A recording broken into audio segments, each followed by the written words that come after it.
Modernism, like architecture refined in the Renaissance, was fueled by industrialism, seeking liberation from historicism. After Ford's assembly line promoting the fast production of goods, a new era of production to accommodate consumer goods was born. As we move away from particular design, one of the most influential schools at the time was the Bauhaus, founded by Walter Gropius.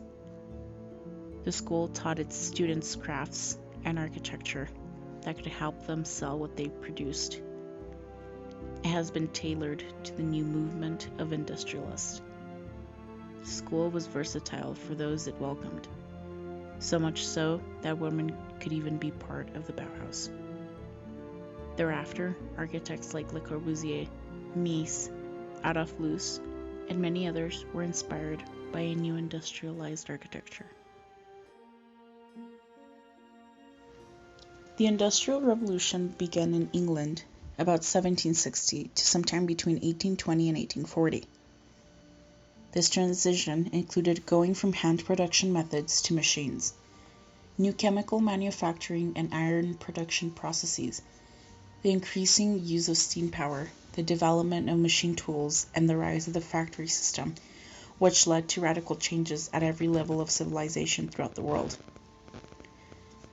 The growth of heavy industry brought a flood of new building materials such as cast iron, steel, and glass, with which architects and engineers devised structures previously undreamed of in function, size, and form.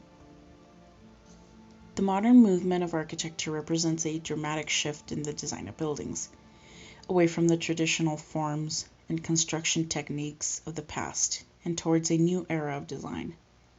The styles of the modern movement began in Europe and spread to the United States in the 1920s. The aims of modernism were radical. It was concerned with the suppression of all ornament, historical illusions, and styles, not balanced by the elevation of objectivity and the evolution of industrialized methods of building.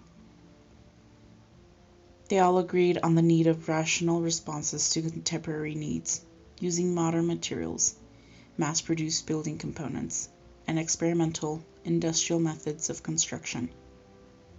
Some elements within the modern movement advocated that the best architecture was what was on paper, or even in the mind. It was pure as an idea, which was not ruined by it being built. Each architect has their own unique take on modernism. Ludwig Mies van der Rohe opted for a more classic take on modernism, while Ugo Alto took a more naturalistic stance.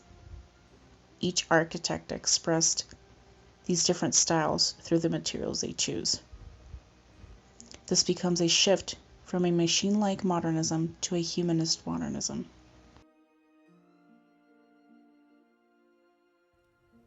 Ludwig Mies van der Rohe was born on the 27th of May, 1886 in Aachen, Germany. Glass, steel, and concrete are the attributes of his distinct international style and give his projects a very modern minimalist feel to them.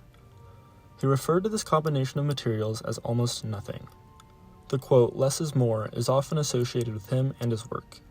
Apart from architecture, Mies also designed a furniture described as architecture in miniature. He opened his own architectural office in the year 1913 and was the final director of the Bauhaus from 1930 through 1933. He was also chosen to design the new National Gallery in Berlin.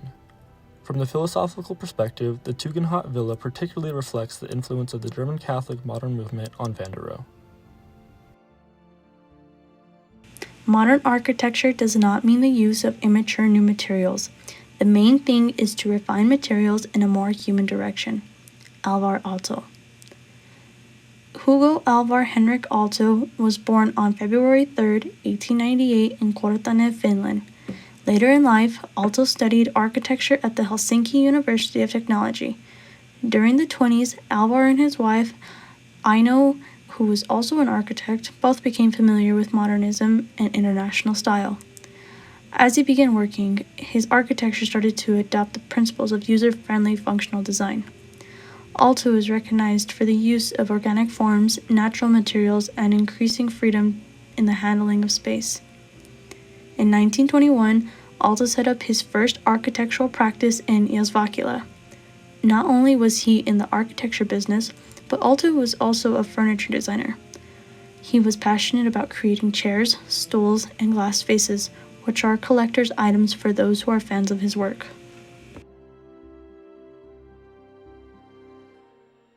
The Tugendhat Villa was commissioned by Gret and Fitz Tugendhat in 1928. The site in Brno, Czech Republic, lies on the edge of a plateau and slopes down steeply from the street frontage, giving panoramic views across the city lying in the valley below. The first story, the basement, contains the utility areas. The second, the ground floor, consists of the main living and social areas with the conservatory, terrace, kitchen, as well as the servants' rooms. The third story, or the first floor, has the main entrance from the street with a passage to the terrace, the entrance hall, the rooms for the parents, children, and the nanny with appropriate facilities. The chauffeur's flat with the garages and the terrace are accessible separately. For the first time in the history of architecture, a residential house was built on a steel support structure of 29 cruciform columns on a cross-shaped floor plan. Mies executed his new functionalist concept, doing away with the load-bearing interior walls and allowing him the advantages he was acutely occupied with at the time. The Onyx wall is one of the most exquisite examples of that rich, rare material Mies was so enamored with. It is captivating and unexpected. In the Tugendhat Villa, Mies' use of light, both natural and artificial, go far beyond lighting fixtures. The inner furnishings of the house were designed by Mies, along with his colleagues Lily Reich and Sergius Rutenberg. Completed in 1940, the Villa Maria is a guest house and a rural retreat designed and built by the Finnish modernist architect Alvar Aalto. It was built for Harry and Marie Gulliksen in Nurmikko, Finland. When building the house, they asked Aalto to consider the house as an experimental project. However, even though much of the house is focused on the usage of new technology and new ideas, it is evident that traditional ideas are maintained. Therefore, Aalto created a basic L-shaped floor plan, which is characteristically Scandinavian. It is a plan that automatically creates a semi-private area on one side and a more public space on the other. The lawn and the pool are located in the L's hollow, with a range of rooms oriented in the same direction. The door overhangs in the overall composition and meets the site's flat expanses, and the curves of the pool lines embrace the topography of the surrounding forest. In contrast to these shapes, giving some softness to the overall structure, the main facade is rigid and formal. With a canopy repeated in the garden, a pergola incorporates the assembly's vocabulary with studs, lath, and fasteners. The interiors of the Villa Maria subtly play with wood, stone, and bricks. The spaces have different dimensions, ranging from a cabin to a very generous space. Due to its combination of materials, the Villa Maria can be considered a more vernacular type of modernism. Due to the forest setting, Aalto blurs the lines between the exterior and the interior with posts that fill the house, mimicking the tall birch trees surrounding the house. Every column is different. They each emphasize the individuality of living in the forest and escaping the regularity of all traditional houses. The usage of light has also been used to create the idea of bringing the outdoors in as light shines through screens in the windows. Each site heavily influenced the design of both homes, both the Villa Maria and the Tugendhat house. The Villa Maria is located in an isolated, forested area, which fulfills the architectural purpose of this retreat.